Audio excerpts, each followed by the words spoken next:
नमस्ते मित्रांनो. आज मी ॲडव्होकेट सागर कदम आज परत एकदा आपल्यासोबत आहे. लास्ट जो व्हिडिओ आपण बनवला होता तो JMFCचे जे 2022 मधली जी परीक्षा झाली तर त्याचं complete answers question number 1 to 100 हे आपण दिलेले होते. तर त्याला महाराष्ट्रभरातून खूप चांगला प्रतिसाद मिळाला. बऱ्याच जणांचे कॉल्स आले, बऱ्याच जणांनी प्रत्यक्ष भेटून सांगितले की हे खरंच युजफुल होते आणि जी पूर्वपरीक्षा होते पूर्वपरीक्षेच्या अनुषंगानं असेल किंवा मुख्य परीक्षेच्या अनुषंगानं असेल तर त्याच्यातले जे प्रोव्हिजन्स आहेत, इम्पॉर्टंट प्रोव्हिजन्स जे आहेत, ह्यात आपण जे कोट करतोय व्हिडिओमधून कव्हर करतोय तर ह्या गोष्टीचा बराचसा फायदा हा होतोय. त्यामुळं हे नवीन जे क्वेश्चन पेपर्स पाठीमागून जे आलेले आहेत दरवर्षी होणारे तर ते जर सोडवून तुम्ही दिलेत तर ते खूप जास्त बेनिफिशियरी होईल, मुलांसाठी फायदेशीर होईल. त्यामुळंच आपण पुन्हा एकदा 2010चा आज क्वेश्चन पेपर आपण घेतलेला आहे सॉल्व करण्यासाठी. तर त्याच्यामध्ये आपण सिरीज वाईज असे 2010 असेल किंवा त्यानंतर टप्प्याटप्प्याने ज्या काही क्वेश्चन पेपर्स झालेले आहेत, महाराष्ट्र लोकसेवा आयोगाने घेतलेले एक्झाम्स आहेत, त्या आपण वेळेनुसार आपण वेळ मिळेल तसं आपण सोडवणार आहे. तर आज जो क्वेश्चन पेपर माझ्याकडे आहे तो 2010चा क्वेश्चन पेपर आहे.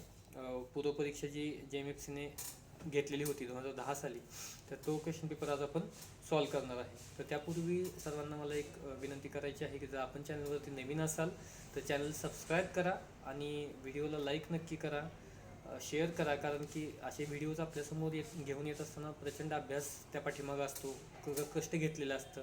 तर त्यामुळं सबस्क्राईब करा आणि लाईक आणि शेअर नक्की करा. ठीक आहे, सुरुवात करूया आजच्या व्हिडिओला.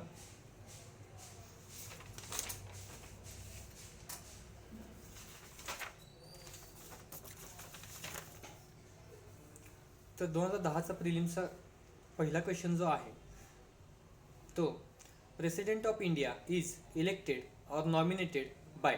तर आता प्रेसिडेंट जो आहे, राष्ट्रपती जो आहे, तर राष्ट्रपतींची निवडणूक कशी होती किंवा कोण त्याला नॉमिनेट करतं, इलेक्ट कोण करतं. तर याच्यामध्ये आन्सर जर बघितलं तर minister of union government and states, prime minister, chief justice of India असे ऑप्शन्स आहेत. आणि चौथा ऑप्शन आहे नन ऑफ द अबो. तर नन ऑफ द अबो हा करेक्ट उत्तर आहे याचं. मग कोण अपॉइंट करतं तर इलेक्शन जे काय आहे ते प्रेसिडेंटचं आर्टिकल 54मध्ये, राज्यघटनेच्या कलम 54 जे आहे, आर्टिकल 54 जे आहे त्याच्यामध्ये त्याची प्रोव्हिजन आहे. तर त्याच्यानुसार जो राष्ट्रपती असतो त्याची निवड होत असते आणि त्याला जे वोटिंग केलं जातं ते संसदेचे दोन्ही सदस्याचे सदस्य जे आहेत संसदेच्या दोन्ही सभागृहाचे, लोकसभेचे असतील किंवा मग राज्यसभेचे असतील, त्याचे सदस्य आणि महाराष्ट्र किंवा प्रत्येक राज्यांचे विधानसभा आहेत त्याचे मेंबर्स हे त्याला वोटिंग करत असतात. तर पुढं second question, a suit for specific performance of contract is dismissed whether subsequent suit for compensation for breach of contract is maintainable. म्हणजे जर स्पेसिफिक परफॉर्मन्सचा सूट जर डिसमिस झाला, स्पेसिफिक परफॉर्मन्स ऑफ कॉन्ट्रॅक्टचा सूट डिसमिस झाला तर सबसिक्वेंट सूट कम्पेन्सेशनचा maintainable होईल का.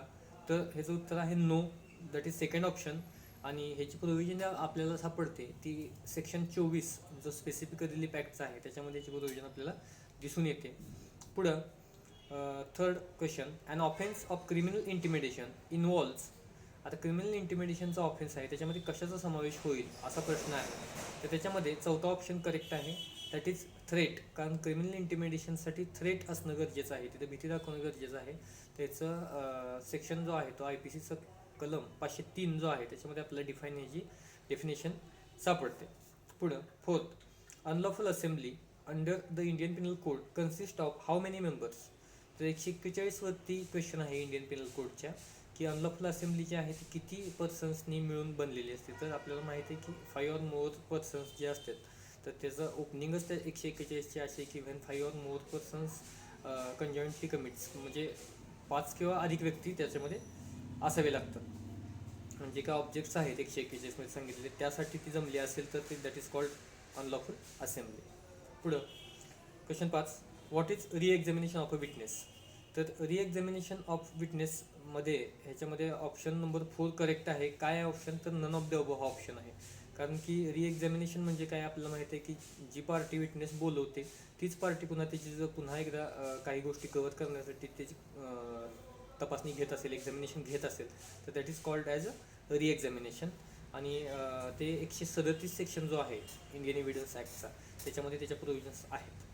त्याच्यामध्ये 3 एक्झामिनेशन दिलेले आहेत, चीफ, री आणि क्रॉस. ठीक आहे.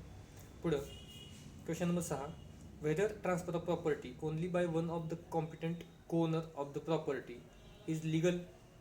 तर ट्रान्सफर ऑफ प्रॉपर्टी जी आहे जर एखाद्या कॉम्पिटंट को-ओनरनं केली तर ती लिगल असेल का, तर याचं उत्तर आहे येस, लिगल असेल. सेक्शन 44 जो आहे ट्रान्सफर ऑफ प्रॉपर्टी ॲक्टचा, त्याच्यानुसार ते योग्य होईल, व्हॅलिड होईल. फक्त त्याच्यामध्ये अनडिवायडेड एखाद्या फॅमिलीचा मेंबर असेल आणि त्यांनी त्याचा ड्वेलिंग हाऊसमधला एखादा शेअर असेल तो ट्रान्सफर केला असेल तर तो फक्त त्याला व्हॅलिड होणार नाही पुढच्याला दिला तर तो त्याला त्याच्यामध्ये ऑक्युपन्सी मिळणार नाही. पुढं question 7. In exchange, under the provisions of the Transfer of Property Act, which of the following statements is true? तर एक्सचेंजमध्ये काय असावं लागतं, स्टेटमेंट दिलेले आहेत. तर त्याच्यामध्ये पहिलं स्टेटमेंट करेक्ट आहे. There is a consideration. एक्सचेंजमध्ये काहीतरी त्याच्यामध्ये कन्सिडरेशन लागेल. तर सेक्शन 118 जो आहे ट्रान्सफर ऑफ प्रॉपर्टी ॲक्टचा तो त्याच्यामध्ये आहे आन्सर. पुढं whether a mortgagor can make lease of the mortgage property. तर मॉर्गेजर त्या मॉर्गेज प्रॉपर्टीची लीज करू शकतो का, तर पुढं yes with certain conditions provided by the transfer of property act. म्हणजे तो करू शकतो. तर ह्याचं उत्तर जे आहे सेक्शन 65A जो ट्रान्सफर ऑफ प्रॉपर्टी ॲक्टचा आहे, 65A सेक्शन जो 1929ला जी अमेंडमेंट झाली ट्रान्सफर ऑफ प्रॉपर्टी ॲक्टमध्ये त्याच्यानुसार ॲड केलेला आहे. तर त्याच्यानुसार त्याला करता येईल लीज. पुढं in a criminal case service of summons can be made on the witness. तर विटनेसला समन्स कसं सर्व केलं जातं ह्याच्यावरती हा क्वेश्चन आहे. तर ह्याच्यामध्ये चौथा ऑप्शन आहे की even by registered post AD. तर रजिस्टर पोस्टाने सुद्धा विटनेसला समन्स पाठवलं जाऊ शकतं. सेक्शन 69 जो आहे क्रिमिनल प्रोसिजर कोडचा त्याच्यामध्ये ह्या प्रोव्हिजन आपल्याला दिसून येतात. ठीक आहे. पुढं next, what is a private document. आता प्रायव्हेट डॉक्युमेंट म्हणजे काय, तर ह्याचा चौथा ऑप्शन करेक्ट आहे. Document other than a public document. तर याची डेफिनेशन जी आहे ती 75मध्ये आहे आणि 74मध्ये आपल्याला पब्लिक डॉक्युमेंटच्या डेफिनेशन आहे. आणि त्या सोडून जे काही डॉक्युमेंट्स असतील, पब्लिक डॉक्युमेंट सोडून जे काही असतील डॉक्युमेंट्स ते प्रायव्हेट डॉक्युमेंट्स असतील. पुढं in petty offences the accused may plead guilty. तर पेटी ऑफेन्स जे असतात तर त्याच्यामध्ये अक्युज्ड कसा प्लीड करू शकतो, गिल्टी प्लीड करायचा असेल तर कसा करू शकतो. त्याच्यामध्ये ऑप्शन नंबर 4 करेक्ट आहे. काय आहे तो, above 3 above and also by transmitting plea through post or messenger. म्हणजे स्वतः सुद्धा तो प्लीड करू शकतो गिल्टी, किंवा ॲडव्होकेट थ्रू सुद्धा करू शकतो, किंवा मग थ्रू पोस्ट सुद्धा किंवा मेसेंजर थ्रू सुद्धा तो गिल्टी प्लीड करू शकतो. सेक्शन 206 CRPC जो आहे त्याच्यामध्ये ह्याची प्रोव्हिजन आहे. पुढं term admission in the Indian evidence act involves. तर ह्याच्यामध्ये नन ऑफ द अबोव हे उत्तर करेक्ट आहे. कारण ॲडमिशन ह्या गोष्टीखाली, ह्या टर्मखाली कशाचा समावेश केला जाईल असा प्रश्न आहे इंडियन एव्हिडन्स ॲक्टच्या. तर सेक्शन 17मध्ये आपल्याला प्रोव्हिजन आहे ते माहीत आहे इंडियन एव्हिडन्स ॲक्टच्या. त्याच्यामध्ये ॲडमिशन हे स्टेटमेंट असते, मग ते इलेक्ट्रॉनिक फॉर्ममध्ये असेल किंवा अन्य पद्धतीचं असेल. त्यामुळं नन ऑफ द अबोव हा करेक्ट आन्सर आहे याचा. पुढं whether a person who is not owner of an immovable property can recover the possession by a decree from the true owner. तर जो कोणी व्यक्ती आहे तो ओनर नाही आहे इमोबल प्रॉपर्टीचा, मग तो एखाद्या प्रॉपर्टीचं पोझेशन रिकवर करू शकतो का, त्याचं उत्तर आहे येस, हा पहिला ऑप्शन आहे. सेक्शन 5 जो आहे स्पेसिफिक रिलीफ ॲक्टचा, तर त्याच्यानुसार त्याला त्याचं पोझेशन जे काय आहे ते रिकवर करता येईल. 5 आणि 6 मध्ये त्याच्या प्रोव्हिजन्स आहेत. पुढं whether a suit by a social club for a decree of perpetual injunction against police is maintainable to restrain them from filing criminal proceedings as according to the plaintiff the police harass it. तर injunction दिलं जाईल का असा प्रश्न आहे त्याच्यामध्ये, किंवा section 41 जो आहे स्पेसिफिक रिलीफ ॲक्टचा त्याच्यामध्ये ह्याची प्रोव्हिजन आहे. तर अशा वेळेला इंजंक्शन दिलं जाणार नाही. सोशल क्लब आहे आणि त्यांना इंजंक्शन पोलीस ॲक्शन घेत आहेत म्हणून त्यांच्या अगेन्स्ट इंजंक्शन त्यांना मागता येईल का किंवा दिलं जाईल का, तर नाही असं सरळ उत्तर आहे त्याचं. सेक्शन 41 जो आहे स्पेसिफिक रिलीफ ॲक्टचा, तर त्याच्यामध्ये व्हेन इंजंक्शन मे बी रिफ्युज्ड ह्याचे पॉईंट्स दिलेले आहेत. पुढं whether specific performance of contract can be enforced against a transferee of immovable property contracted to transfer specific performance of contract enforce केला जाऊ शकतो का, कुणाविरुद्ध, तर ट्रान्सफरी ऑफ इमोबल प्रॉपर्टीच्या विरुद्ध. तर त्याच्यामध्ये काही केसेसमध्ये करता येऊ शकतो. That is option number 3 correct आहे. Yes only in certain circumstances. पुढं ह्याची प्रोव्हिजन जी आहे ती सेक्शन 19 जो आहे 19मध्ये दिलेली आहे स्पेसिफिक रिलीफ ॲक्टच्या, की कोणाकोणाविरुद्ध त्याच्यामध्ये सांगितलेलं आहे की दिला जाऊ शकतो स्पेसिफिक परफॉर्मन्स. तर मग आयदर पार्टी असेल किंवा मग आणखीन एखादी नवीन LLP असेल किंवा नवीन कंपनी असेल वगैरे, अशा बरेचसे पॉईंट्स त्याच्यामध्ये कव्हर केलेले आहेत. तर ही जी क्वेश्चन पेपर आता आहे 2010ची, ह्याची लिंक मी डिस्क्रिप्शन बॉक्समध्ये देतो आहे. त्याचसोबत त्याचे आन्सर की सुद्धा जी आहे आयोगाची फायनल की, ती सुद्धा मी डिस्क्रिप्शन बॉक्समध्ये प्रोव्हाइड करतो. त्या जेणेकरून तुम्ही त्याचे प्रिंटआउट्स काढून हा व्हिडिओ सायमल्टेनियसली बघताना ते समोर ठेवलं तर तुम्हाला जास्त इझियर होईल. पुढं question number 16. Which of the following is a legal transfer under the provisions of the transfer of property act. तर लीगल ट्रान्सफर कोणती आहे असे असा क्वेश्चन आहे. तर याच्यामध्ये राईट टू सू ऑप्शन एक नंबरचा आहे. दुसरं chance of an heir apparent. तिसरा आहे an easement apart from dominant heritage. आणि चौथा ऑप्शन आहे सेकंड मॉर्टगेज ऑफ प्रॉपर्टी. ह्याच्यातलं लीगल ट्रान्सफर कोणता आहे असा प्रश्न आहे. त्याचाच ऑप्शन करेक्ट जो आहे तो चौथा आहे, second mortgage of the property. Second mortgage एक वेळ करता येईल, काही अडचण नाही, परंतु राईट टू सू असेल किंवा फक्त ॲनिजमेंट अपार्ट फ्रॉम डॉमिनंट हेरिटेज असेल तर हे ट्रान्सफर करता येत नाही. सेक्शन 6 जो आहे ट्रान्सफर ऑफ प्रॉपर्टी ॲक्टचा तो त्याच्याशी डील करतोय. पुढं question number 17. According to the provisions of the Constitution of India, which law shall apply for interpretation of the Constitution. तर कॉन्स्टिट्यूशनच्या इंटरप्रिटेशनचा ज्यावेळेला प्रश्न उद्भवेल त्यावेळेला कोणता कायदा वापरला जाईल असं म्हटलं आहे. तर उत्तर ऑप्शन नंबर 2 करेक्ट आहे. द जनरल क्लॉजेस ॲक्ट 1897 जो आहे त्याचा रेफरन्स घेतला जातो. आर्टिकल 367 जे आहे राज्यघटनेचं, त्याच्यामध्ये ते तसं म्हटलेलं आहे की जनरल क्लॉजेस ॲक्टचा इंटरप्रिटेशनसाठी आधार घेतला जाईल. पुढं state which of the statement is true. तर जे इनकरेक्ट स्टेटमेंट आहेत ते काही वाचून दाखवत नाही. करेक्ट स्टेटमेंट असं आहे, partner is an agent of the firm. Partner जो आहे तो फर्मचा एजंट असेल. सेक्शन 18 जो आहे पार्टनरशिप ॲक्टचा, तर त्याच्यामध्ये म्हटलेलं आहे की पार्टनर फर्मचा एजंट म्हणून काम करेल.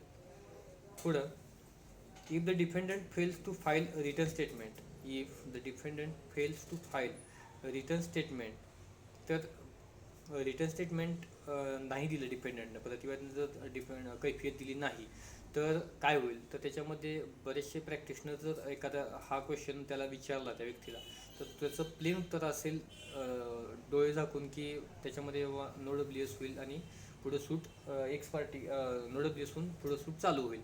तर त्याचं उत्तर ऑर्डर 8 रूल 10 जी आहे CPCची, तर त्याच्यामध्ये दिसते. आणि ऑप्शन नंबर 2 करेक्ट आहे की the order may pass judgment against him. The court may pass judgment against him. तर त्यावेळेला जजमेंट पास होऊ शकतं असं डायरेक्ट त्याच्यामध्ये ऑप्शन करेक्ट आहे. ठीक आहे. पुढं what is legal disability under the limitation act. तर लिगल डिसेबिलिटी कोणती आहे असा प्रश्न आहे. तर ह्याच्यामध्ये कोणताच ऑप्शन करेक्ट नाही दिलेला, त्यामुळे नन ऑफ द अबो हा उत्तर आहे. तर ह्याची जी प्रोव्हिजन जी आहे ते सेक्शन 6 जो आहे लिमिटेशन ॲक्टचा, त्याच्यामध्ये सांगितलेलं आहे की इडियट असेल किंवा मग इन्सेन असेल एखादा व्यक्ती किंवा मग मायनर असेल तर तो व्यक्ती लिगल डिसेबल त्याला म्हणता येईल. पुढं question number 21. Cognizable offence means. तर कॉग्निझेबल ऑफेन्स म्हणजे काय. तर सेकंड ऑप्शन करेक्ट आहे. Offence in which police officer may arrest without warrant. हे सगळ्याला माहिती आहे. आपलं डेफिनेशन जो क्लॉज आहे सेक्शन 2 CRPCचं, त्याच्यामध्ये आपल्याला 2C मध्ये सांगितलेलं आहे की त्याला दखलपात्र गुन्हा म्हणता येईल. पुढं which of the following contracts is not specifically enforceable. तर ह्याच्यामध्ये ऑप्शन नंबर 3 करेक्ट आहे. To perform in a singing programme. तर कोणते कॉन्ट्रॅक्ट स्पेसिफिकली एन्फोर्स केले जाऊ शकणार नाहीत असा विचारलेला आहे. तर त्याच्यामध्ये to perform in a singing programme हे थर्ड ऑप्शन करेक्ट आहे. कारण की सिंगिंग हे पर्सनल क्वालिफिकेशनवरती त्याच्या डिपेंड आहे आणि पर्सनल क्वालिफिकेशन डिपेंड असल्यामुळे ते कंपेल करता येणार नाही. सेक्शन 14 जो आहे SRAचा स्पेसिफिक रिलीफ ॲक्टचा, तो डील करतो ह्याच्याशी. पुढं a proceeding filed after the prescribed period of limitation is to be dismissed. म्हणजे एखादे प्रोसिडिंग दाखल केलेलं असेल आणि ते लिमिटेशन झाल्यानंतर संपल्यानंतर दाखल केलं असेल तर त्यावेळेला ऑप्शन म्हणजे काय होईल विचारलेलं आहे. तर तिसरा option even by the court itself limitation is to be dismissed even by the court itself. म्हणजे जे काही एखादं प्रोसिडिंग असेल जे दाखल केलेलं आहे ते डिसमिस केलं जाऊ शकतं जरी डिफेंडंटनं त्याचा डिफेन्स घेतला नसेल किंवा तो पॉईंट रेज केला नसेल तरी सुद्धा त्याचा डिफेन्स कोर्ट काय करू शकते, त्याचा जो प्रोसिडिंग आहे ते डिसमिस करू शकते किंवा काढून टाकू शकतो. पुढं who is empowered to proclaim emergency. तर इमर्जन्सी कोण घोषित करेल. तर आपल्याला सर्वांना माहिती आहे की इमर्जन्सी प्रोक्लेम करण्याचा जो अधिकार आहे अंतिम अधिकार तो राष्ट्रपतींचा असतो. तर आर्टिकल 352नुसार आपल्याला राष्ट्रीय आणीबाणी 356ला आय थिंक स्टेट इमर्जन्सी आणि 360ला मला वाटतं आर्थिक आणीबाणी अशा 3 आणीबाणी त्याच्यामध्ये दिलेल्या आहेत. पुढं whom of the following can move the court for plea bargaining. तर खालीपैकी कोण प्ली बार्गेनिंगसाठी अप्लाय करू शकतं. प्ली बार्गेनिंगचं चॅप्टर आपल्याला 265 चे सब क्लॉजेस जे आहेत नवीन सेक्शन जे आहे 265 ए पासून आय थिंक एलपर्यंत आहे. तर त्याच्यामध्ये 265 बी जो आहे तर त्याच्यानुसार प्ली बार्गेनिंगसाठी जर अप्लाय करायचा असेल तर तो आरोपी जो आहे ओनली द ॲक्युज्ड ऑप्शन नंबर 3 तर ॲक्युज्ड आहे तो प्ली बार्गेनिंगसाठी अप्लाय करेल. पुढं who appoints the prime minister of India. तर प्राईम मिनिस्टरला अपॉइंट कोण करतं. तर नेमणुका ज्या आहेत या मोठ्या पदावरच्या व्यक्तींच्या जी किंवा प्राईम मिनिस्टर असतील किंवा आणि सुप्रीम कोर्टचे जजेस असतील तर त्यांची अपॉइंटमेंट जी आहे ते प्रेसिडेंट करतात. आर्टिकल 75नुसार त्यांची अपॉइंटमेंट त्याच्यामध्ये केली जाते प्रेसिडेंटद्वारे. पुढं मेन प्रॉफिट मीन्स किंवा मेसने प्रॉफिट मीन्स त्याचं उत्तर जे आहे तर option number 3 profit received or could have been received by a wrongful possessor of property. जो कोणी रॉंगफुल पजेसर आहे प्रॉपर्टीचा तर त्यानं जे काही प्रॉफिट रिसिव्ह केलेलं आहे तर ते त्याला म्हणता येईल आपल्याला मेन प्रॉफिट. सेक्शन 2(12) त्याची डिफिनेशन दिलेली आहे CPCच्या. पुढं व्हॉट इज इस्टॉपल. आता इस्टॉपल म्हणजे काय तर पहिला ऑप्शन करेक्ट आहे. Prohibition from proving certain facts. Prohibition from proving certain facts म्हणजे एखादी गोष्ट एखाद्या व्यक्तीने सांगितली तर त्याला पुन्हा कॉन्ट्ररी त्याच्या वागता येणार नाही किंवा एखादी गोष्ट कॉन्ट्ररी बोलता येणार नाही अशा पद्धतीने त्याला इस्टॉपल म्हणता येईल आपल्याला. सेक्शन 115 जो आहे इंडियन एव्हिडन्स ॲक्टचा तर तो डील करतो ह्याच्या प्रोव्हिजनशी. पुढं the plaintiff prove that there is a breach of contract to transfer an immovable property. The plaintiff prove that there is a breach of contract to transfer an immovable property. त्याचा option correct जो आहे तो आता 2010ला आता 18ची amendment जी झाली specific relief ॲक्टमध्ये तर ती amendment त्यावेळी झाली नव्हती त्यामुळे तो डिस्क्रेशनरी होता. एखादा स्पेसिफिक परफॉर्मन्स ग्रँट करणं हे डिस्क्रेशनरी होतं परंतु 2018ची अमेंडमेंट झाली त्यानुसार हे मॅन्डेटरी झाले. त्यामुळे त्यावेळी उत्तर करेक्ट जे होतं ते ऑप्शन नंबर 2 होतं. The court has discretion to grant or refuse such decree. आणि आता पहिला ऑप्शन करेक्ट येईल 2018 नंतरचे आता हे क्वेश्चन आपण बघतोय म्हणून. The court shall Grant decree for specific performance shall येईल त्याच्यामध्ये. ठीक आहे म्हणजे दिलंच पाहिजे कोर्टाने. पुढं 30 A contracts to pay A contracts to pay B ₹1000 if B's house is burn. जर बीचं घर जळालं तर ए त्याला ₹1000 देईल. तर ही कॉन्ट्रॅक्ट कशा पद्धतीचं आहे तर इट इज अ कंटिंजंट कॉन्ट्रॅक्ट आहे. एखादी गोष्ट ज्या वेळेला होते एखाद्या हॅपनिंगवरती डिपेंड आहे तर त्यामुळं हे कंटिंजंट कॉन्ट्रॅक्ट होईल. पुढं what is a voidable contract. आता वॉइडेबल कॉन्ट्रॅक्ट म्हणजे काय तर an agreement enforceable at the option of some parties only. Option number 3 जो आहे म्हणजे काही पार्टीजच्या ऑप्शनवर त्याचं एन्फोर्समेंट जे आहे ते अवलंबून असेल.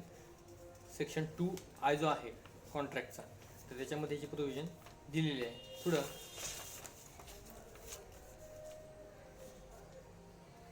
Question 32 in absence of a contract or law monthly lease is terminable.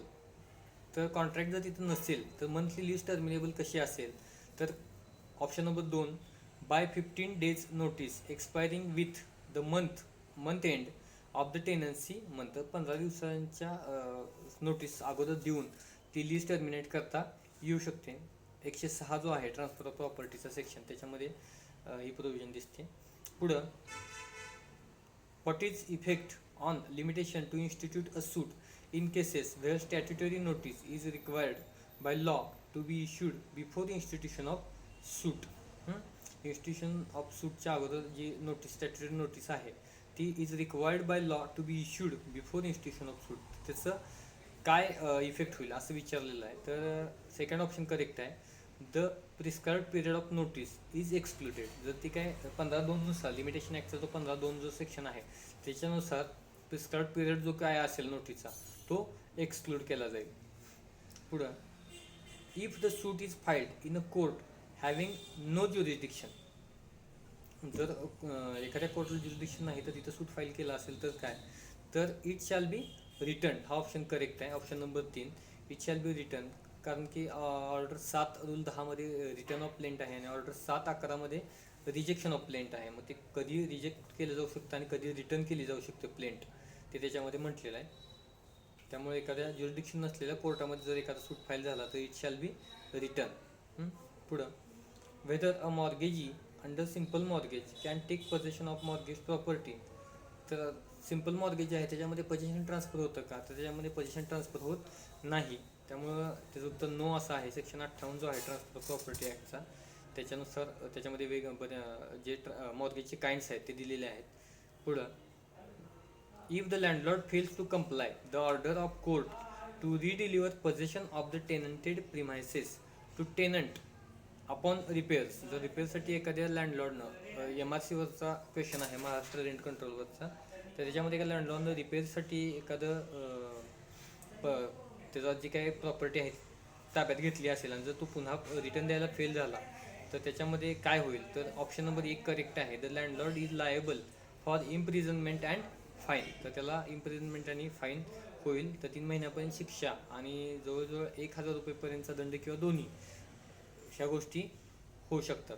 Section 17 जो आहे महाराष्ट्र रेंट कंट्रोल ॲक्टचा, तर त्याच्यामध्ये असं म्हटलेलं आहे. पुढं, 30 years old document is produced from a proper custody. 30 years old is produced from a proper custody. तर second option correct आहे. Court may presume its execution. शाल नाही आहे त्याच्यामध्ये. 30 years old असेल तरी त्यावेळेस सुद्धा कोर्टाला मे प्रिझ्युम असं त्याच्यामध्ये प्रावधान दिलेलं आहे. सेक्शन 90 मध्ये ही प्रोव्हिजन आपल्याला सापडते 30 years old डॉक्युमेंटबद्दलची. पुढं, since when the period of limitation begins to run for a suit for possession of an immovable property on title. त्याचा ऑप्शन नंबर 2 करेक्ट आहे. The date defendant's possession becomes adverse to the plaintiff. तर हे कधीपासून period of limitation begin to run होईल, चालू होईल count करायला, तर ज्या वेळेपासून डिफेंडंट्स पोझिशन बिकम्स ॲडव्हर्स झाला असेल प्लेंटिफसाठी, तेव्हापासून ते टाईम लिमिट जे आहे ते काउंट होणार. ठीक आहे. पुढं, when no date for performance of a contract is fixed. Date परफॉर्मन्सची फिक्स नाही आहे कॉन्ट्रॅक्टच्या. From which time the period of limitation to file suit for specific performance of contract would start. तर अशा वेळेला मग पिरियड फिक्स नसेल तर अशा वेळेला कुठून स्टार्ट होणार, तर त्याचा ऑप्शन नंबर 3 करेक्ट आहे. The date when the plaintiff has notice that performance is refuse. की आपला परफॉर्मन्स रिफ्यूज केलेला आहे तर तेव्हापासून ते स्टार्ट होणार. हे डायरेक्ट लिमिटेशन ॲक्टचे जे पाठीमागे शेड्यूल दिलेले आहेत त्याच्यावरती हा क्वेश्चन बेस्ड होता. एंट्री नंबर 54 जी आहे त्याच्यामध्ये ह्या क्वेश्चनचं उत्तर आपल्याला सापडते. पुढं, the proceedings for recovery of tenanted premises. The proceedings for recovery of tenanted premises by a member of armed forces and other landlords enumerated in section 23 of Maharashtra Rent Control Act is required to be filed in or before. तर काय म्हटलंय, हे member of arm forces असेल एखादा, तर त्यावेळेला तो सूट जे असेल रिकव्हरी ऑफ त्याचा प्रिमायसेससाठीचा, तो कुठं दाखल करेल. तर आपल्याला माहिती आहे की कॉम्पिटंट अथॉरिटी जी आहे, कॉम्पिटंट अथॉरिटी ह्या ॲक्टनुसार जी इस्टॅब्लिश केली आहे त्याच्यानुसार त्यांच्याकडे सूट चालेल. आणि कॉम्पिटंट अथॉरिटी म्हणजे नेमकी कोणतं, सेक्शन 40 जो आहे रेंट कंट्रोल ॲक्टचा, त्याच्यामध्ये सांगितलेलं आहे की कॉम्पिटंट अथॉरिटी नेमकी कोण असणार आहे ते. पुढं काय म्हटलेलं आहे, question number 41, which of the following is true statement as regards actionable claim. काय म्हटलंय की खालील कोणतं विधान ॲक्शनेबल क्लेमच्या संदर्भात योग्य आहे. तर त्याचा ऑप्शन नंबर 3 हे करेक्ट आहे आन्सर. तर इन्स्ट्रुमेंट इज मस्ट. तर ॲक्शनेबल क्लेमची डेफिनेशन 130 कलम जे आहे ट्रान्सफर ऑफ प्रॉपर्टी ॲक्टचं त्याच्यामध्ये दिसतं आपल्याला. तर त्याच्यानुसार इन्स्ट्रुमेंट लागेल. आणि इन्स्ट्रुमेंट कसं लागेल, तर ते साईन असावी लागेल त्याच्यावर आणि रजिस्टर्ड असावं लागेल. जे काही इन्स्ट्रुमेंट असेल ते रायटिंगमध्ये असावं आणि साईन पण असावं. पुढं, what is the period of limitation to file a suit for compensation for libel from the date of publication. तर एखादं लिबेल अँड स्लँडर दोन पद्धतीचं आपल्याला माहीत आहे की डिफेमेशन संदर्भात दोन प्रकारचे गोष्टी असतात, लिबेल असेल किंवा स्लँडर असेल. तर त्याचं limitation off period of limitation जे आहे ते कधीपासून काउंट होणार आहे, किती असणार आहे असा प्रश्न आहे. तर त्याचा आन्सर जे आहे ते ऑप्शन नंबर 2 करेक्ट आहे. तर 1 इयर आहे. शेड्यूलवरती पुन्हा लिमिटेशन ॲक्टच्या ह्या क्वेश्चन पेपरचा ॲनालाइज केला 2010चा. त्याच्यामध्ये 3 ते 4 क्वेश्चन्स असे होते की डायरेक्ट शेड्यूलवरती आधारित असे क्वेश्चन्स विचारलेले होते. पुढं, जजमेंट डेटर मीन्स. जजमेंट डेटर म्हणजे कोण, डिक्री होल्डर आणि जजमेंट डेटर दोन व्यक्ती असतात आपल्याला माहीत आहे. तर जजमेंट डेटर म्हणजे कोण, 3 नंबरचा ऑप्शन करेक्ट आहे. Person against hmm a decree is passed. तर ज्याच्या विरुद्ध डिक्री पास झालेली आहे दॅट इज कॉल्ड जजमेंट डेटर. पुढं, डकॉइटी इज अ काइंड ऑफ. तर डकॉइटी इज अ काइंड ऑफ कशाचा प्रकार आहे डकॉइटी असा प्रश्न आहे. त्याचा ऑप्शन नंबर 3 करेक्ट आहे की रॉबरीचा काइंड आहे. त्याच्यामध्ये सेक्शन 391 जो आहे 391 IPCचा त्याच्यामध्ये जे प्रोव्हिजन आहे की बाबा वेन म्हणजे 5 किंवा जास्त व्यक्ती ज्यावेळेला सामूहिकरित्या एखादे रॉबरी कमिट करतात त्यावेळेला त्याला डकॉइटी म्हणता येते. त्यामुळं dacoity is a kind of robbery असं म्हणता येईल. पुढं, व्हॉट इज रेस ज्युडिकाटा. तर आता रेस ज्युडिकाटा हे काय आहे असं विचारलेलं आहे. त्याच्यात तिसरा ऑप्शन करेक्ट आहे. प्रिन्सिपल ऑफ लॉ आहे ते, ठीक आहे, कायद्याचे एक प्रिन्सिपल आहे. पुढं, a variance to the contract without surety's consent discharges him as to subsequent transactions between principal debtor and the creditor. तर एखाद्या श्युरिटीज कन्सेंट, श्युरिटी जी आहे जामीनदार जो आहे त्यातला, तर श्युरिटीच्या कन्सेंट शिवाय जर काहीतरी कॉन्ट्रॅक्टच्या टर्म्स अँड कंडिशन्समध्ये काय व्हरायन्स जर केला तर त्याचा इफेक्ट काय होईल. तर त्याच्यामध्ये discharges him as subsequent transaction between principal debtor and creditor.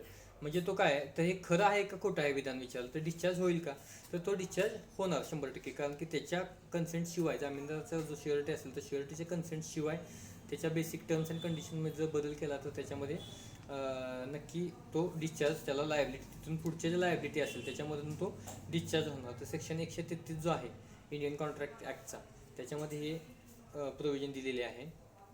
पुढं,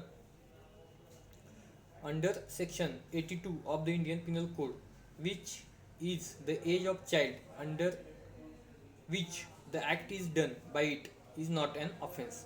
तर सेक्शन 82 जो आहे IPCचा त्याच्यामध्ये ह्या प्रोव्हिजन दिलेल्या आहेत. तर त्याच्यानुसार सेक्शन 82 नुसार काय विचारलं की किती वयाच्या मुलाने एखादा गुन्हा जर केला तर तो ऑफेन्स होणार नाही. तर आपल्याला सर्वांना माहीत आहे की त्याच्यामध्ये 7 वर्षाच्या आतला जर चाइल्ड असेल तर त्यानं कोणतेही गुन्हा केला तर तो गुन्हा म्हणून ट्रीट केला जाणार नाही, ठीक आहे. पुढं, व्हॉट इज ज्युडिशियल नोटीस. आता ज्युडिशियल नोटीस म्हणजे काय, तर सेक्शन 57 जो आहे तर त्याच्यामध्ये सांगितलेलं आहे की फॅक्ट्स ज्युडिशियल नोटिसेबल असेल तर नीड नॉट बी प्रूव्ड असं म्हटलेलं आहे. सेक्शन 57 इंडियन एव्हिडन्स ॲक्टचा जो आहे त्याच्यामध्ये म्हटलं मग ज्युडिशियल नोटिसेबल फॅक्ट कोणते असतील तर ते आर्टिकल्स ऑफ वॉर असेल किंवा रूल्स ऑफ रोड असेल किंवा काय अशा ज्या गोष्टी आहेत ह्या गोष्टींची ज्युडिशियल नोटीस आपोआप घेतली जाते. त्यामुळे त्या गोष्टी प्रूव्ह करायची गरज नसते, त्यामुळे judicial notice none of the above असं उत्तर आहे. ह्याच्यामध्ये दिलेलं नाही एखादं एक्झाम्पल त्याचं, त्यामुळे नन ऑफ द अबव असं उत्तर आहे त्याचं. पुढं 49 offence of defamation relates to harming. आता ऑफेन्स ऑफ डिफेमेशन जो आहे रिलेट्स टू हार्मिंग, काय हार्म करतोय डिफेमेशन, कशाला इंजुरी पोचवत असते, तर रेप्युटेशन ऑफ द पर्सन. मग रेप्युटेशन जे आहे, रेप्युटेशनच्या अगेन्स्ट तो ऑफेन्स आहे. तर 499 जो IPCचा आहे, तर त्याच्यामध्ये हे प्रोव्हिजन आहे. त्यामुळे डिफेमेशन कशाला हार्म करत असतं, तर रेप्युटेशनला. ठीक आहे. पुढं 50 an ordinance in a state is promulgated by. तर ऑर्डिनन्स जो असतोय, अध्यादेश जो असतोय राज्यामधला, तर तो कोण काढू शकते असा प्रश्न. त्याचा ऑप्शन नंबर 3 करेक्ट आहे. गव्हर्नर जो असेल, त्या राज्याचा राज्यपाल जो असेल, तर तो ऑर्डिनन्स काढत असतोय. आर्टिकल 213 जे आहे राज्यघटनेचं, त्याच्यामध्ये ही प्रोव्हिजन आहे. आणि जर प्रेसिडेंट जर अध्यादेश काढत असेल, तर त्यावेळेला 1, 2, 3 असं कलम आहे त्याचं. 1, 2, 3 123 कलम जे आहे राज्यघटनेचं, त्याच्यानुसार प्रेसिडेंट जो आहे तो अध्यादेश एखादा ऑर्डिनन्स काढू शकतो. पुढं whether all agreements made without consideration are void. सगळे ॲग्रीमेंट्स वॉइड असतात का विदाउट कन्सिडरेशन, तर नसतात. तर सेक्शन 25 जो आहे इंडियन कॉन्ट्रॅक्ट ॲक्टचा, त्याच्यामध्ये काही एक्झाम्पल्स दिलेले आहेत. मग एखादं टाईम बार डेट असेल किंवा मग गिफ्ट असेल दिलेलं, नॅचरल लव्ह अँड अफेक्शनच्या आधारे वगैरे, तर ह्या गोष्टी त्याच्यामध्ये आहेत. त्यामुळे सगळेच ॲग्रीमेंट्स विदाउट कन्सिडरेशन हे वॉइड नसतात. ठीक आहे. Next, what is the prescribed period of limitation to file a suit for money payable for money lent from the date the loan is made. तर हे डायरेक्ट एंट्रीवरती शेड्यूलची जी एंट्री आहे, लिमिटेशन ॲक्टची शेड्यूल आहे, त्याच्या एंट्री नंबर 19वरचा हा क्वेश्चन आहे की किती लिमिटेशन पिरियड आहे. तर ह्याचं उत्तर आहे 3 वर्ष. ठीक आहे. पुढं whether after forwarding report under section 173 of the code of criminal procedure to the concern magistrate the police can continue investigation in the केस.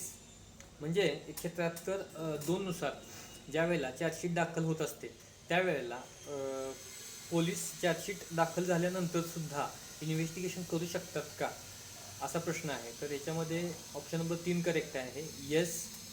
तर 173(2) नुसार चार्जशीट दाखल होते. आणि 173चा जो 8वा क्लॉज आहे, त्याच्यानुसार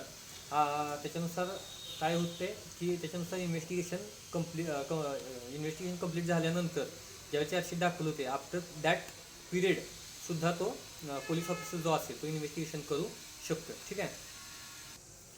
पुढं question number 54 whether a suit for recession of contract is maintainable. तर रिसेशन ऑफ कॉन्ट्रॅक्टचा सूट मेंटेनेबल असेल का, तर हो असेल नक्की, काय अडचण नाही. त्याच्यामध्ये ऑप्शन नंबर 2 करेक्ट आहे, येस असेल. आणि त्याची प्रोव्हिजन आहे आपल्याला सेक्शन 27 ते 30 आहे. स्पेसिफिक रिलीफचे सेक्शन जे आहे 27 ते 27मध्ये प्रोव्हिजन त्याची दिसते आपल्याला रिसेशन ऑफ कॉन्ट्रॅक्टची. पुढं what is shall presume in regard to a fact. Question section number 4 जो आहे इंडियन एव्हिडन्स ॲक्टचा, त्याच्यावरती बेस्ड हा क्वेश्चन होता. मे प्रिझ्युम, शाल प्रिझ्युम अँड कन्क्लुझिव्ह प्रूफ असे आपल्याला माहीत आहे. तर याच्यामध्ये शाल प्रिझ्युम म्हणजे काय आहे, तर तिसरा ऑप्शन करेक्ट आहे. Court shall presume the fact as proved unless it is disproved. म्हणजे जोपर्यंत डिस्प्रूव्ड होत नाहीत तोपर्यंत कोर्टानं ते ग्राह्य धरायचे की ते फॅक्ट प्रूव्ह झालेले आहे. ठीक आहे. पुढं a court of session can take cognizance of a criminal case for the offences punishable under the provisions of the Indian penal code. तर कोर्ट ऑफ सेशन जे आहे ते कधी कॉग्निझन्स घेऊ शकतोय असं विचारलेलं आहे. तर सेक्शन 193 जो आहे क्रिमिनल प्रोसिजर कोडचा, त्याच्यामध्ये काय म्हटलंय की कोर्ट ऑफ सेशननं डायरेक्ट एक ट्रायल कोर्ट आहे अशा पद्धतीनं कोणतंही कॉग्निझन्स घ्यायचं नाही जोपर्यंत मॅजिस्ट्रेट त्याच्याकडे एखादी केस कमिट करत नाही तोपर्यंत. म्हणजे परंतु आता आजकाल कसं आहे, काही स्पेशल ॲक्ट्स आलेत, मग ॲट्रॉसिटीज ॲक्ट असेल किंवा पोक्सो असेल किंवा आणखी काही कायदे असतील, तर त्याचे डायरेक्ट ट्रायल्स ज्या चालतात, अगदी रिमांडच्या स्टेजपासून ट्रायल असेल, पुढची जे सगळे अगदी जजमेंटपर्यंत जे सगळं चालतं ते स्पेशल कोर्टकडे चालतं. आणि स्पेशल कोर्टचा दर्जा हा एखाद्या ठिकाणी नसेल स्पेशल कोर्ट, तर ते सेशन कोर्टलाच त्याच्यामध्ये अपॉइंट केलं जातं. त्यावेळेला कॉग्निझन्स घेता येईल, परंतु ॲज अ जनरल रूल घेता येणार नाही. पुढं a man gifts his property to a temple subject to the condition on the death of his wife. What is created by the transaction. एखादा व्यक्ती आहे तो काय करतोय, एखाद्या देवस्थानाला ही संपत्ती दान करतोय ऑन अ कंडिशन की त्याची वाईफची डेथ झाल्यानंतर मिळेल त्या ट्रस्टला किंवा काय असेल ते. तर त्यावेळेला कसला ट्रान्झॅक्शन किंवा काय क्रिएट झालं ह्या ट्रान्झॅक्शनने, तर हा इंटरेस्ट जो आहे तो वेस्टेड इंटरेस्ट असेल. ऑप्शन नंबर 3 करेक्ट आहे, कारण त्याची वाईफ जी आहे ती डेथ ही फिक्स आहे कोणाची असेल तरी, त्यामुळं वेस्टेड इंटरेस्ट क्रिएट झाला आहे. ऑप्शन नंबर 3 जो आहे तो करेक्ट होईल. 19 जो आहे टीपीचा, तर टीपीच्या सेक्शन 19मध्ये याची डेफिनेशन आपल्याला दिसते. पुढं, whether tenant can be termed as a landlord in respect of his sub tenant under the provisions of Maharashtra rent control act. तर हा क्वेश्चन पुन्हा अशाच पद्धतीचा एक रिपीट झालेला होता ह्या वर्षीच्या 2022च्या एक्झाममध्ये सुद्धा, की सब टेनंट हा लँडलॉर्ड होऊ शकतो का, असाच क्वेश्चन होता. तर सेक्शन 7 जो आहे त्याच्यामध्ये आपल्याला डेफिनेशन्स दिसतात. तर 7मधला 3ऱ्या क्लॉजमध्ये ही डेफिनेशन आपल्याला दिसते. तर त्याच्यामध्ये येस असं उत्तर आहे की लँडलॉर्डचा जे टेनंट असेल त्यालासुद्धा जो कोणी सब टेनंट असेल, त्यांना एखादा ठेवला असेल तर तो सुद्धा टेनंटला सुद्धा लँडलॉर्ड त्यावेळेला म्हणता येईल, टेनंटने जर एखादा सब टेनंट ठेवला असेल तर.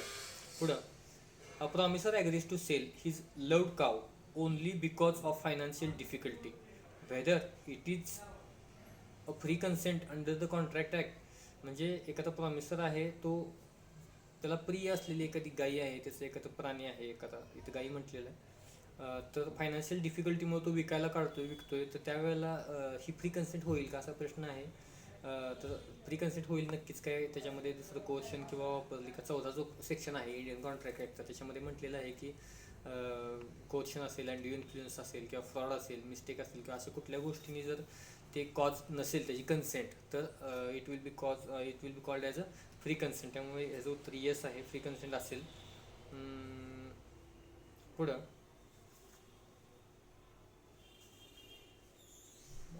Control whether a gift with condition not to transfer the gifted property is legal. तर गिफ्ट सेक्शन 122 जो आहे ट्रान्सफर ऑफ प्रॉपर्टीचा, तर त्याच्यावरती हा क्वेश्चन विचारला. 122 ते 129 मध्ये गिफ्टचे प्रोविजन्स आपल्याला दिसतात. तर ह्याचा ऑप्शन नंबर फर्स्ट करेक्ट आहे.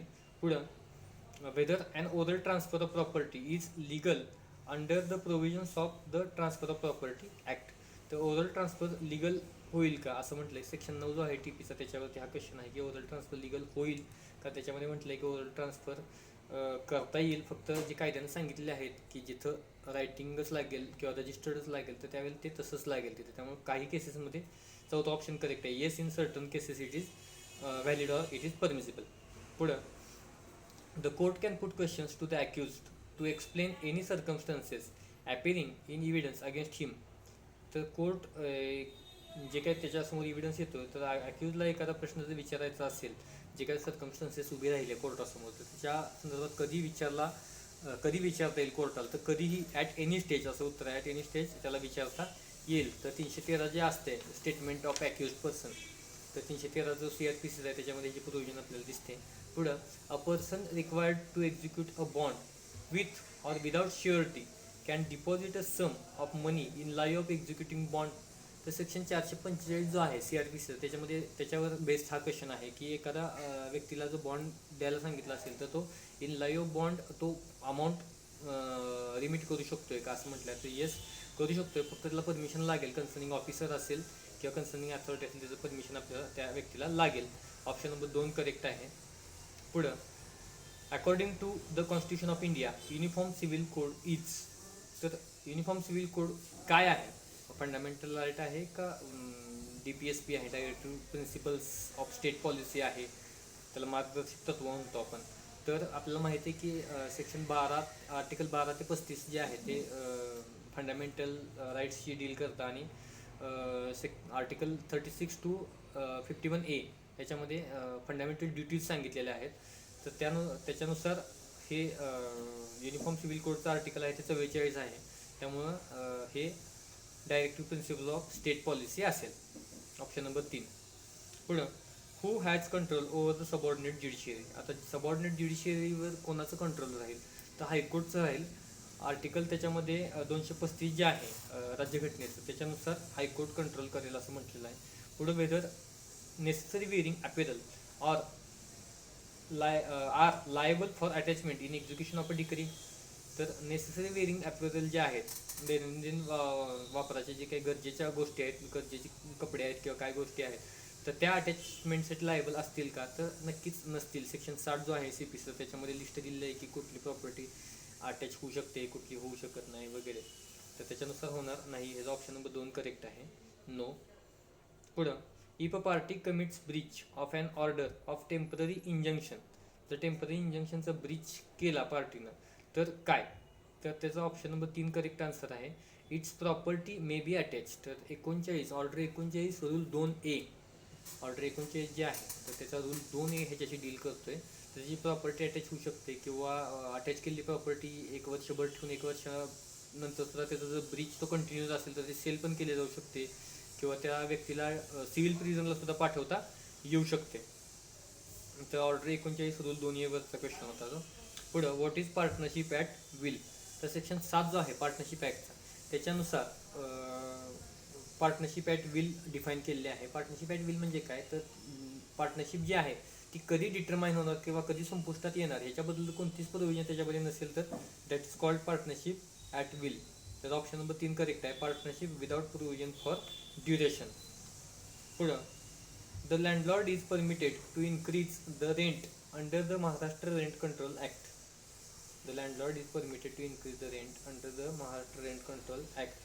त्याचा ऑप्शन नंबर 2 करेक्ट आहे. If taxes cess is increased by any local authority, जर टॅक्स वाढवला, लोकल अथॉरिटीनं कर वाढवला काय असतील तो, तर त्यावेळेला त्याला भाडेवाढ करताना 100% करता येईल, काय अडचण नाही. सेक्शन 12 जो आहे तो सांगतो, या स्पेसिफिक 12वरती प्रश्न आलेला आहे. आणि जर असं काही वाढ झालं नाही तर ॲन्युअली 4% इन्क्रीज तो करू शकतोच आहे, काय अडचण नाही. पुढं, whether goods in transit can be stop by unpaid seller. Unpaid seller जो आहे तो ट्रान्झिटमधले जे गुड्स आहेत तो स्टॉप करू शकतो का, कधी, after agreeing to receive price later on, after agreeing to receive price later on when the buyer becomes insolvent. तर बायर इन्सॉल्वंट झाल्यानंतर त्यानं भली काय केलं आहे सेलरने की ॲग्री केलेला आहे प्राईस रिसीव करायला, नंतर मी प्राईस रिसीव करतो, परंतु तो दरम्यानच्या काळात जो पर्चेसर आहे, बायर जो आहे तो इन्सॉल्वंट झाला आहे, त्यामुळे तो स्टॉपेज इन ट्रान्झिटचा हक्क तो आहे तो वापरू शकतोय. सेक्शन 50 जो आहे त्याच्यामध्ये ही प्रोव्हिजन दिली आहे सेल ऑफ गुड्सच्या. पुढं, व्हॉट इज ओरल इव्हिडन्स. तर काय म्हटलंय, पॉईंट त्याचा ऑप्शन नंबर 1 जो आहे तो करेक्ट आहे. Statements made before court. Oral evidence म्हणजे काय, तर statement made before the court. Section 3 जो आहे त्याच्यामध्ये ही जी डेफिनेशन दिसते आपल्या इव्हिडन्सची डेफिनेशन, मग ओरल इव्हिडन्स कोणता, डॉक्युमेंटरी कोणता, तर त्याचा पहिला ऑप्शन करेक्ट आहे. पुढं, for how much term maximum judicial magistrate of the first class may pass a sentence for a single offence. तर सिंगल ऑफेन्स असेल किंवा JMFC किती पनिशमेंट देऊ शकतो असं म्हटलं आहे ह्याच्यामध्ये.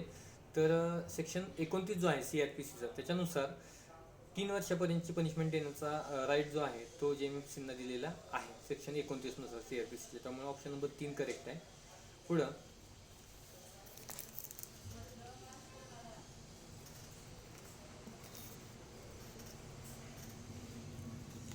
पुढं 74 in sale of goods condition is.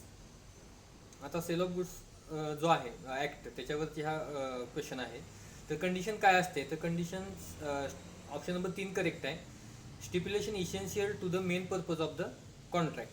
तर स्टिप्युलेशन काय, stipulation essential to the main purpose of कॉन्ट्रॅक्टसाठी जी गरजेची आहे ती कंडिशन असेल, आणि दुसरी जी एक्सक्लूड करता येईल किंवा त्याच्यामध्ये ॲडजस्टमेंट चालू शकते that is called warranty.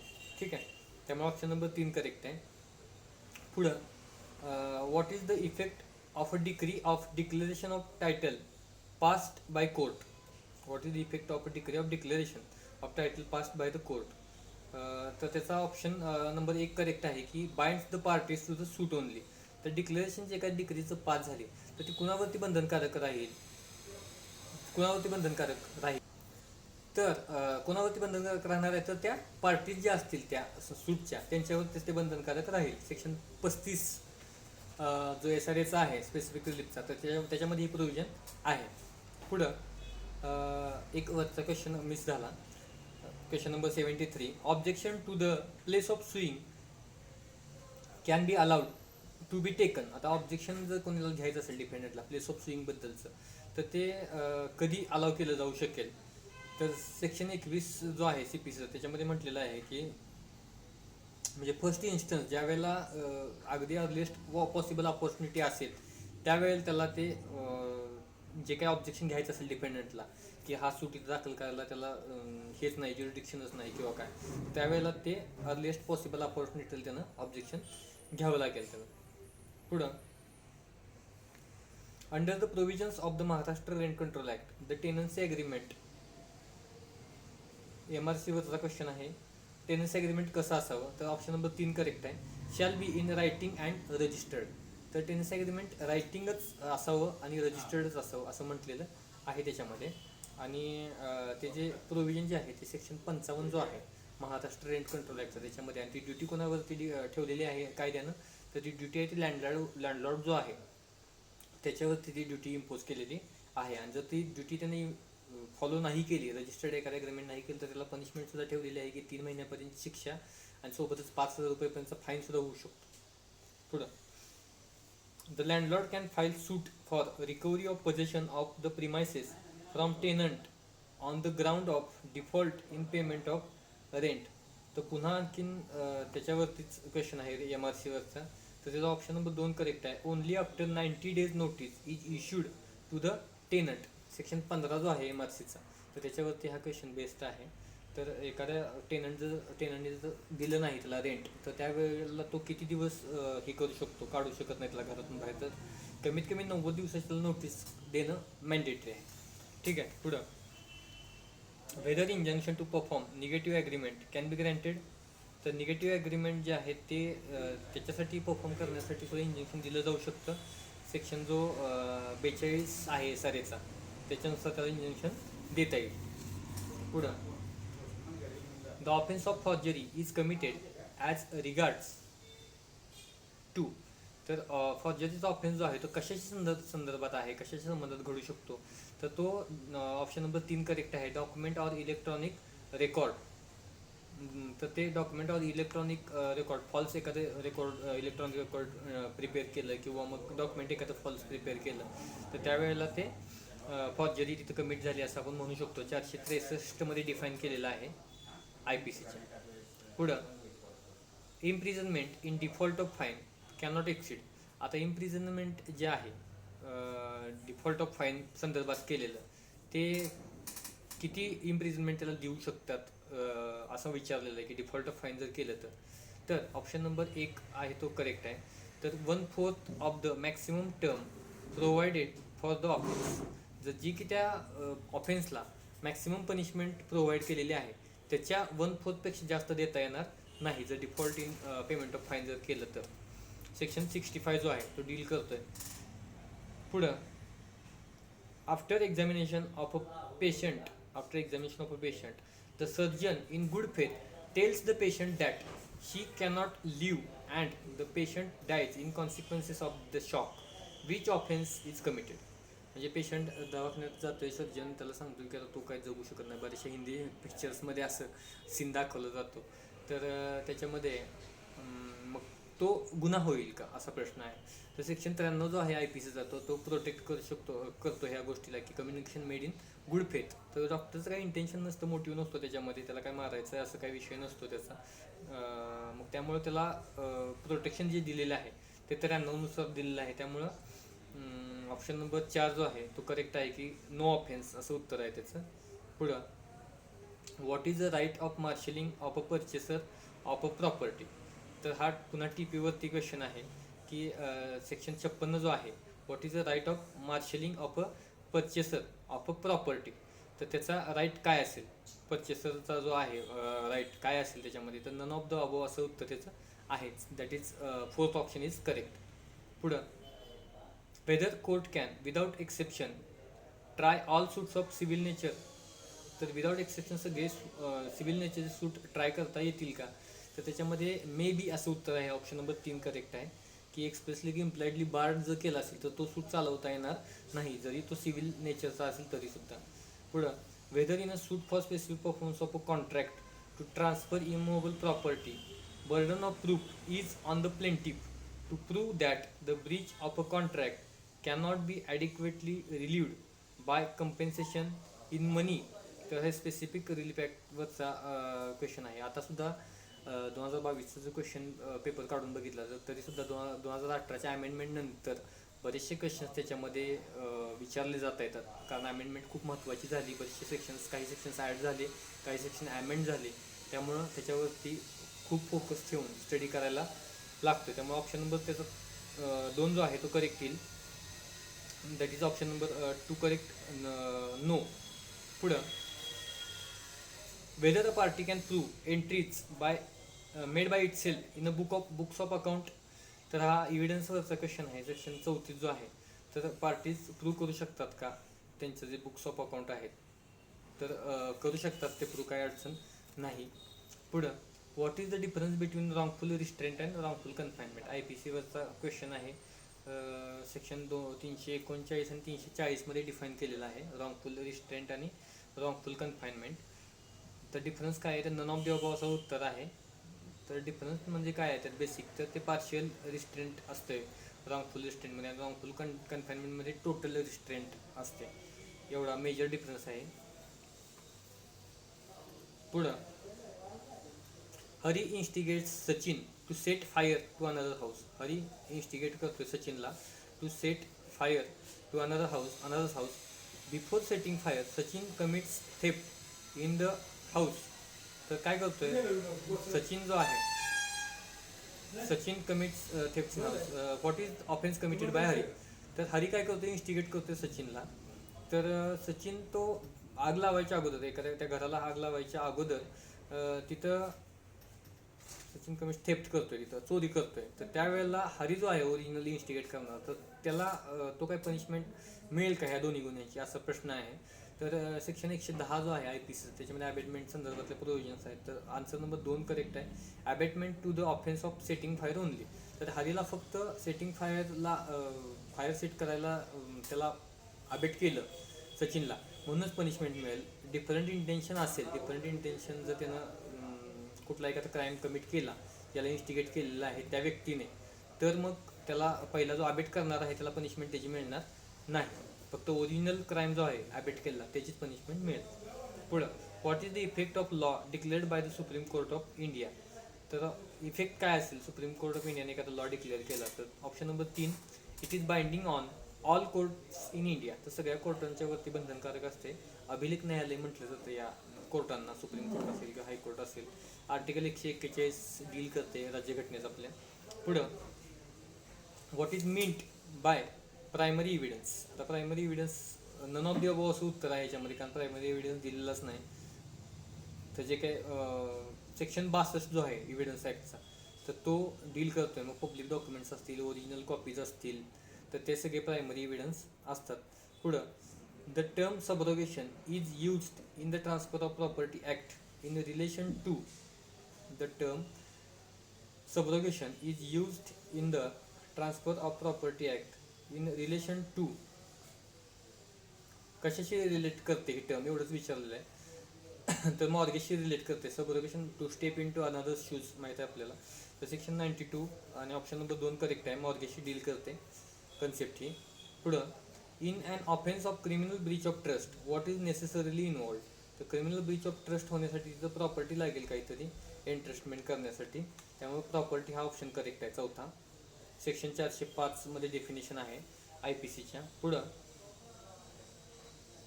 The union list, the state list and the concurrent list in the constitution of India are prepared to. जे युनियन लिस्ट आहे, स्टेट लिस्ट आहे, म्हणजे संघसूची, राज्यसूची आणि समवर्ती सूची म्हणतो आपण मराठीमध्ये त्याला. तर ह्या ज्या सूची आहेत, तर in the constitution of India are prepared to. तर कशासाठी प्रिपेअर केलं तर असा प्रश्न आहे. तर तिसरा ऑप्शन करेक्ट आहे. To distribute legislative powers. Legislative power distribute करण्यासाठी हे सूची निर्माण केलेल्या आहेत. 7व्या शेड्यूलमध्ये समाविष्ट आहेत. आणि आर्टिकल जे आहे ते 246 जे आर्टिकल आहे ते त्याच्यामध्ये म्हटलेलं आहे. तर नेक्स्ट जो क्वेश्चन आहे तो आहे, what is the duration of the council of states. Council of states म्हणजे राज्यसभा. तर राज्यसभेची ड्युरेशन काय आहे असा प्रश्न आहे. तर राज्यसभा पहिलाच ऑप्शन आहे तो 6 इयर्स असा ऑप्शन आहे. कारण ते राज्यसभेच्या सदस्यांचा कालावधी जो असतो तो दर 6 वर्ष असतो. 6 वर्षानं ते रिटायर होत असतात किंवा त्यांचा कालावधी संपत असतोय. त्यामुळे पहिलाच ऑप्शन 6 वर्ष आहे, पण तो करेक्ट ऑप्शन नाही, कारण इथं राज्यसभेत सदस्यांचा member of council of states असा क्वेश्चन नाही आहे, तर duration of the council of states आहे. त्यामुळं ते कायम सभागृह आहे.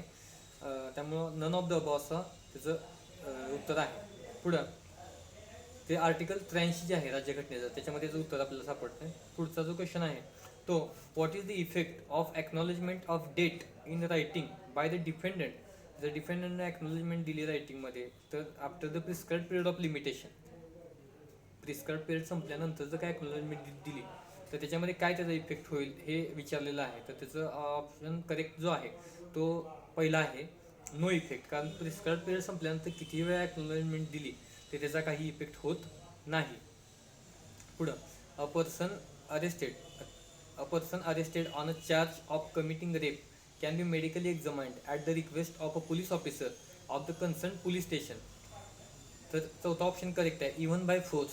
म्हणजे रेपचा जो ॲक्युज्ड आहे, आरोपी जो आहे बलात्काराच्या गुन्ह्यामधला, तर त्याचे मेडिकल एक्झामाइन कसं केलं जाऊ शकतं, तर त्याची संमती असो अगर नसो, इव्हन बाय फोर्स सुद्धा त्याचं मेडिकल एक्झामिनेशन केलं जाऊ शकतं.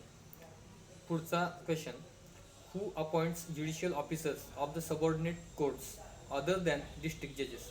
तर डिस्ट्रिक्ट जजेस व्यतिरिक्त बाकीचे जे जजेस आहेत तर त्यांना अपॉइंट कोण करतं, किंवा हे JMFC जे आहेत, JMFCची नियुक्ती कोण करू शकतं, तर गव्हर्नर जे आहेत राज्याचे ते करू शकतात.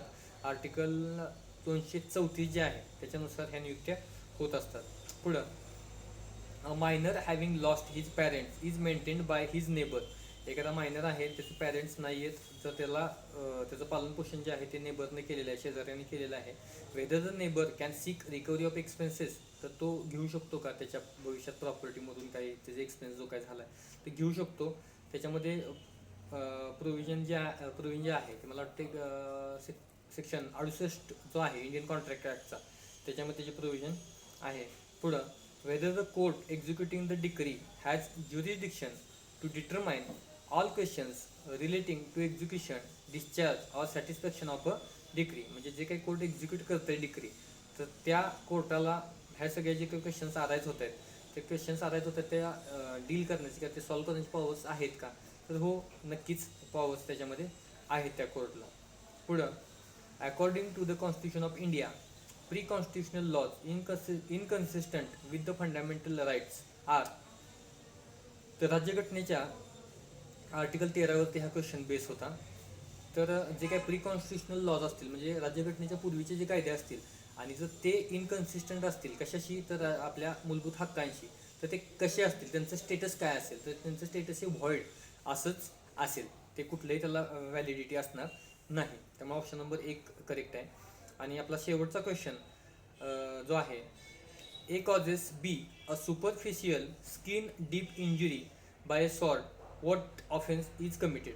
तर एने काय केले, बीला कुऱ्हाडीने म्हणजे स्किन डीप इंजुरी केलेली आहे, सुपरफिशियल स्किन डीप इंजुरी केलेली आहे. तर तो ऑफेन्स कोणता होईल, तर याच्यामध्ये ऑप्शन नंबर 2 जो आहे तो करेक्ट आहे, हर्ट बाय डेंजरस वेपन आहे, परंतु जी इंजुरी जी आहे ती सुपरफिशियल आहे. त्यामुळं 324 मध्ये तिची पनिशमेंट दिलेली आहे IPCच्या, हर्ट बाय डेंजरस वेपन. तर तो ऑप्शन नंबर 2 करेक्ट होणार आहे.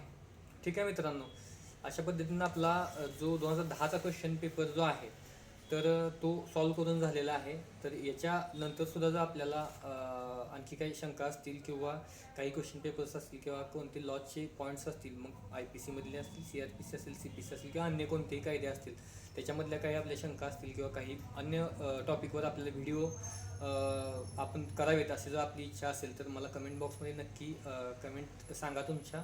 आणि हा व्हिडिओसुद्धा शेअर करा, नक्कीच युजफुल होईल बऱ्याच मित्रांना माझ्या ज्युडिशियरीच्या प्रिपरेशनसाठी. आणि 7 ऑगस्टला जी प्रिलिम्स होणार आहे, 7 ऑगस्ट 2022ला पुन्हा एक पूर्वपरीक्षा महाराष्ट्र लोकसेवा आयोग घेणार आहे. त्याच्या संदर्भात सुद्धा आपण बरेचसे व्हिडिओज टाकणार आहे किंवा मुख्य परीक्षेसंदर्भात सुद्धा व्हिडिओ आपण बरेचसे अपलोड ह्याच्यामध्ये करणार आहे. त्यामुळं आपण शेवटपर्यंत व्हिडिओ पाहिला त्याबद्दल धन्यवाद. भेटूया पुढच्या व्हिडिओमध्ये.